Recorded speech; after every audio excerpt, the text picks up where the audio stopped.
être des organismes communautaires qui travaillent dans un certain secteur de la maladie mentale, par exemple, ou du secteur de l'intervention en matière de toxicomanie ou d'alcoolisme.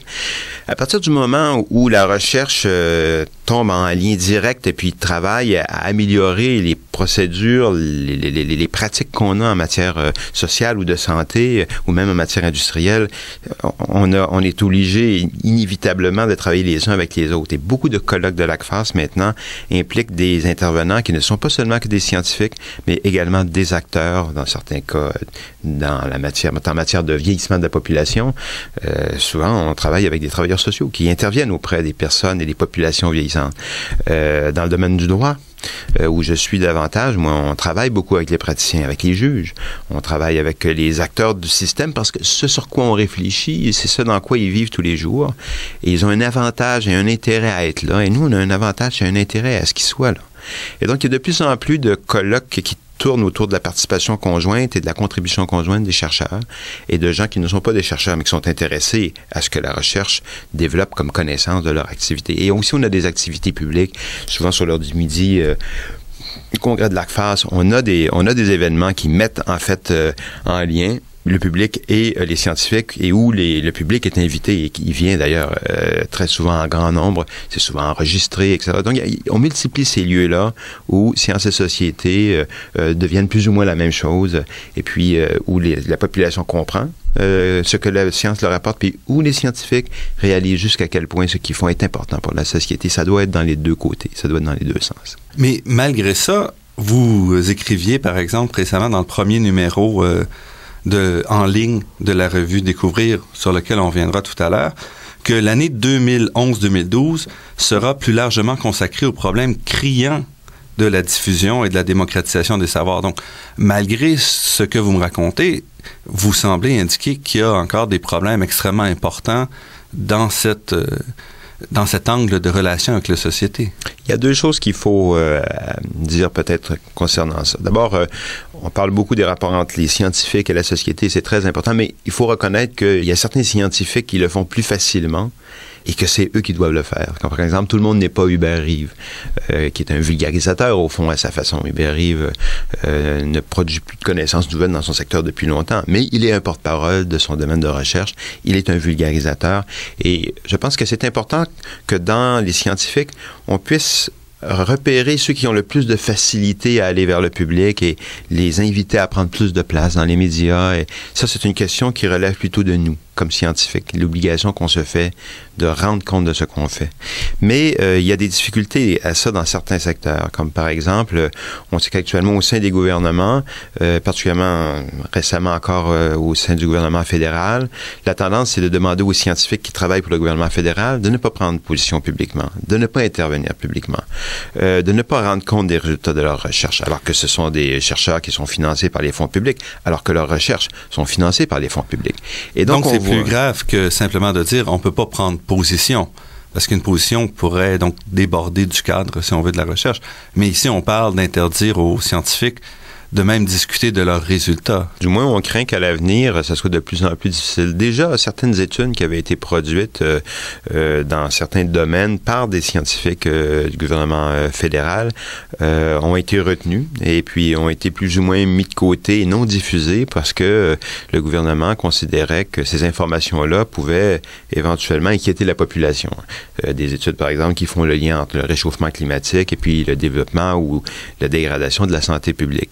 Bon, mais ce type d'études-là, au contraire, devrait circuler. Il faut que les gens soient au courant de la société dans laquelle ils vivent. Il faut que les recherches qui sont financées par l'État canadien, par exemple, et qui sont menées par des chercheurs qui sont également payés par l'État canadien, puissent circuler librement dans notre société. Il y a une conception là-dedans de la société qui est plus large, une société plus ouverte, où on dit, bon, que les produits de la connaissance, surtout lorsqu'ils sont le produit de recherche menée avec les fonds publics, doivent circuler dans la société. Il faut éventuellement, conséquemment, que les scientifiques eux-mêmes puissent périodiquement faire rendre compte de leurs travaux. Actuellement, il y a ce risque-là qu'on voit venir de la limitation graduelle du droit des scientifiques qui travaillent pour les gouvernements de contribuer au développement de la communauté scientifique, puis de la connaissance, puis de la diffusion des connaissances. Et cette tendance-là, elle est là.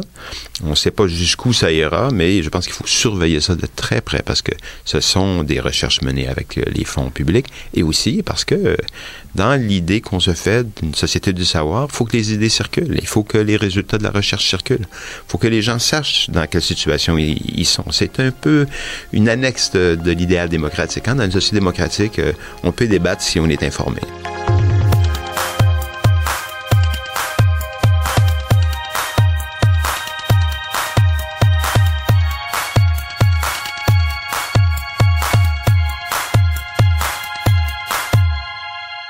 Ici Normand Mousseau. Vous êtes à La Grande Équation et nous sommes en compagnie de Pierre Noreau, président de l'ACFAS.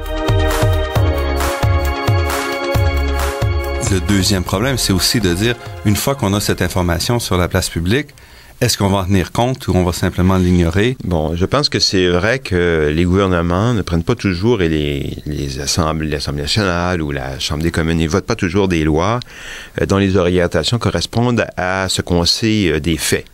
Et donc, parfois, des décisions sont prises sur une base qui n'est pas fondée sur la connaissance réelle de ce sur quoi on intervient. Et dans certains cas, même à l'encontre même de ce qu'on sait.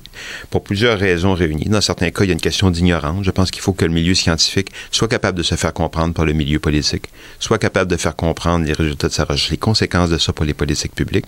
Je pense que du côté du gouvernement, très longtemps, on a pris des décisions et puis on a adopté des politiques ou même des lois sans tenir compte de ce que le milieu scientifique nous apprenait de la réalité, sans que ce soit basé sur des faits avérés.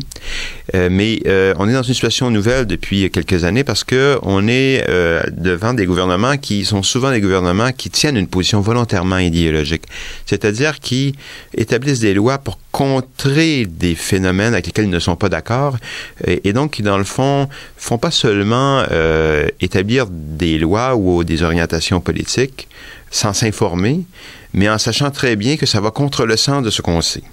Il y a des cas connus de ça, par exemple le cas de l'intervention judiciaire en matière de jeunes contrevenants. Ça fait très longtemps qu'on sait que les jeunes qui se retrouvent plus ou moins à avoir commis des infractions l'ont souvent fait dans un contexte très particulier, que pour la plupart de ces jeunes-là, des adolescents ou des jeunes adultes, les gestes qu'ils ont posés n'ont pas la même signification que pour un adulte confirmé. Et que finalement, si on intervient de la même façon avec eux qu'avec une personne totalement mature, en fait, on va briser l'avenir de quelqu'un qui a vraiment quelque chose que je voudrais apporter à sa société. Alors, dans une conception, je dirais, plus idéologique des choses, on pourrait dire, ben non, si quelqu'un commet une infraction, il faut qu'il soit puni. Et là, c'est toute la question de la punition, c'est toute la question de la sanction. Bon, ça fait très longtemps qu'on sait que ça ne fonctionne pas, mais pourtant, on est en train d'adopter des lois qui vont dans ce sens-là actuellement au sein de l'État canadien. Donc, il faut savoir que cette tendance-là existe. Les gouvernements, parfois, agissent dans l'ignorance de ce que la connaissance et de ce que la science nous apprend. Puis dans certains cas, ils le font volontairement parce qu'ils croient que l'orientation morale de leur loi constitue une priorité plus importante que de tenir compte de ce qu'on sait pourtant de la réalité sur laquelle on est en train d'intervenir. Alors, il faut peut-être réussir ça, je pense, à se faire mieux comprendre comme scientifique. On peut toujours dénoncer ces gouvernements qui sont plus idéologiques, je dirais, que pragmatiques au sens scientifique du terme, mais je pense que nous, les scientifiques, il faut aussi prendre les moyens de se faire entendre. Jusqu'à quel point on peut le faire? Par exemple, l'ACFAS, avec d'autres organisations, a participé à Je vote pour la science en avril 2011. On posait un certain nombre de questions scientifiques aux grands partis nationaux lors des élections fédérales. Sur les grands partis, il y en a seulement 3 qui ont répondu, le Parti vert, le Bloc québécois et le Parti libéral. Est-ce que ça souligne pas un peu les limites de ce que peut faire l'ACFAS, par exemple? Quel est votre espoir de ce côté-là? Je pense que lorsqu'on engage des opérations, qu'on s'engage dans des opérations, puis on n'était pas les seuls, là, c'était une coalition en fait d'organismes comme cette opération Je vote pour la science et qui en fait visait à vérifier ce que les différents partis politiques nous proposaient au plan de leur politique scientifique, comment ils voyaient l'avenir de la recherche, comment ils la soutiendraient, à quelles conditions. Lorsqu'on on engage des opérations de cette nature-là, qu'on pose des questions aux partis politiques lors des élections, il faut être extrêmement patient avant de réussir à devenir un élément incontournable du paysage. Nous, c'est pas la première fois qu'on le fait, c'était la deuxième fois et éventuellement, il y en aura d'autres. Aux États-Unis, on fait la même chose aussi. Le milieu scientifique américain construit des questions, envoie des questions lors des présidentielles aux différents candidats, veulent voir qu'est-ce que les présidents américains